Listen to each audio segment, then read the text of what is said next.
પંજાબમાં આવેલા પૂરમાં લોકોએ માણસોને બચાવીને માનવતા તો બચાવી જ છે, પણ સાથે સાથે તમે જુઓ નાનાથી નાના જે પશુ પણ દેખાય કે નાનામાં નાના જીવ દેખાય એને પણ બચાવવાનો પ્રયત્ન કર્યો છે.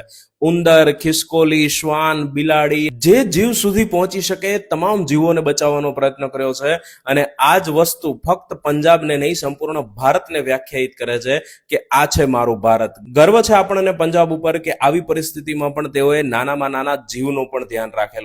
અને હા, આગળ જે વનપાલ બનવા માંગે છે એમને ખાસ ધ્યાનમાં રાખી લેજો કે તમારે પણ જો જંગલમાં જવાનું થશે તો આવી જ રીતે તમામ જીવોનું ધ્યાન રાખવું પડશે. મેં એક વનરક્ષક સાથે વાત કરી ત્યારે એણે મને બહુ સુંદર વાત કહી હતી કે જો તમે જંગલમાં એક ખરેલા સૂકા પાંદડા ઉપર પગ પડે અને તોય એનો અવાજ તમને ડરાવી દેતો હોય તો તમારે વન વિભાગની અંદર નોકરી કરવાનું સ્વપ્ન જોવાનું મૂકી દેવું જોઈએ. જી હા, જો તમે વનોની રક્ષા કરવા માંગો છો તો વનોના તમામ જીવોને પણ તમારે પોતાના ભાવથી જોવા પડશે અને આ ભાવ સાથે તમે આપણા પર્યાવરણનું જતન કરી શકશો. જય હિન્દ, જય ભારત.